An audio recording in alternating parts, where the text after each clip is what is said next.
धन्यवाद अंकित भड़ाना जी।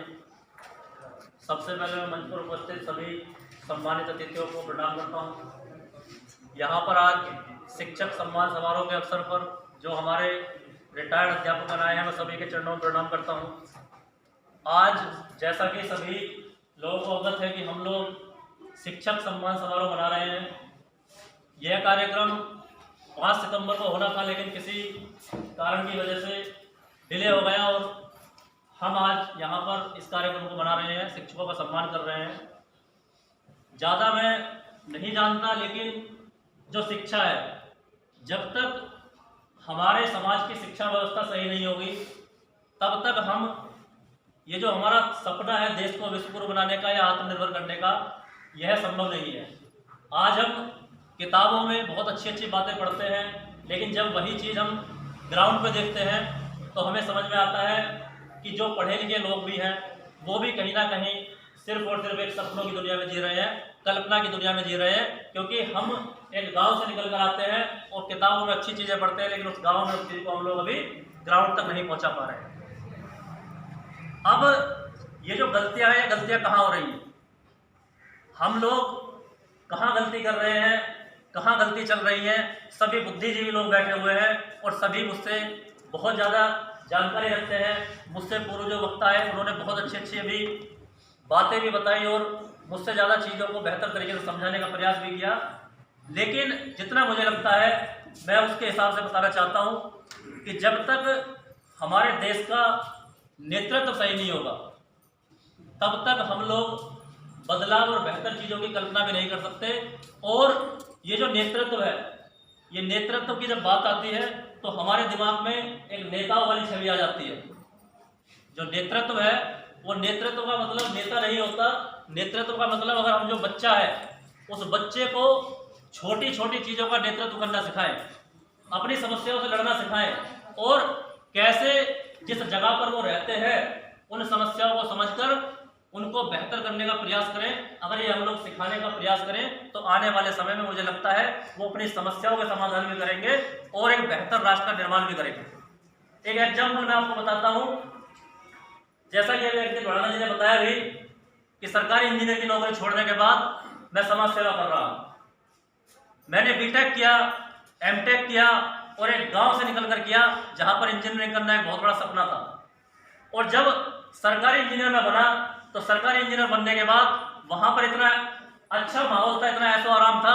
सुबह 9 बजे से 5 बजे तक एसी में बैठना है और अच्छी सैलरी, एक दिन भी डिले नहीं होगा।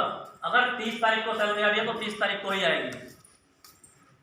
लेकिन वहां पर भी कहीं ना कहीं मेरा मन दुखी था कि क्या यही पाने के लिए मैंने जीवन में पढ़ाई करी। और उसी एक रीजन की वजह से मैंने इस्तीफा दिया और अपने गाँव में वापस लौटा।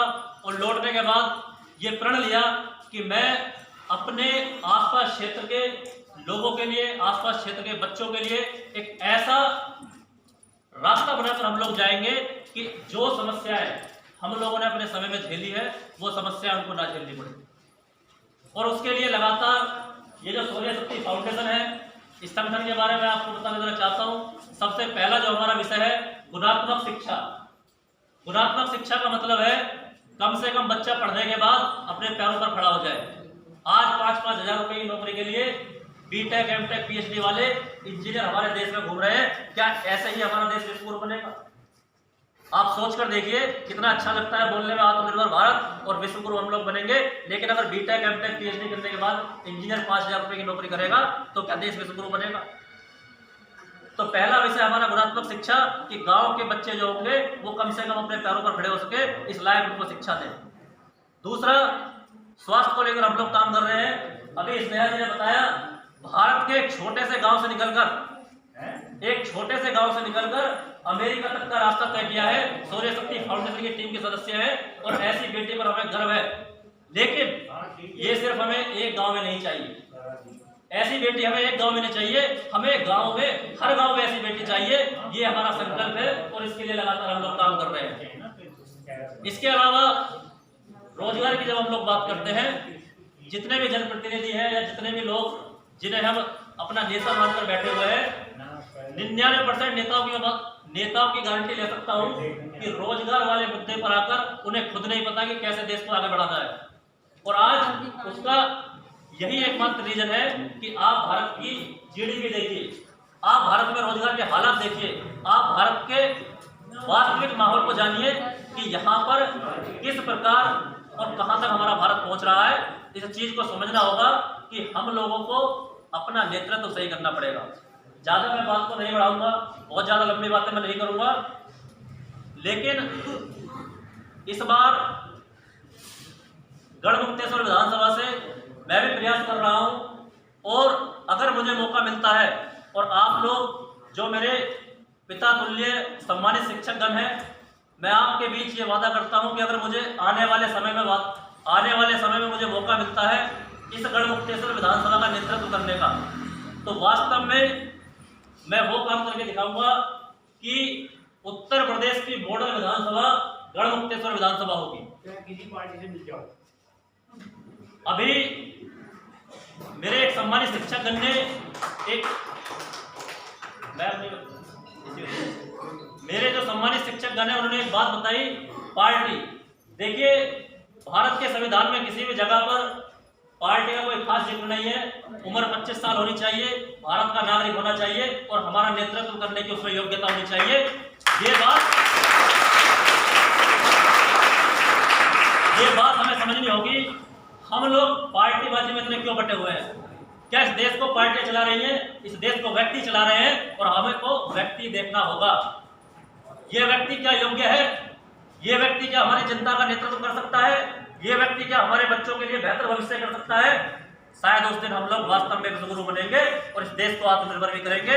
ज़्यादा ना बढ़ाते हुए बस मैं आप सभी लोगों से यही अनुरोध करना चाहता हूँ कि जो मिशन हम लोग लेकर चले हैं, जो सूर्य शक्ति फाउंडेशन का जो मिशन है, स्वावलंबी गांव, आत्मनिर्भर गांव, और जब गांव आत्मनिर्भर होगा तो देश अपने आप आत्मनिर्भर हो जाएगा, क्योंकि हमारी 80% पॉपुलेशन गांव की है।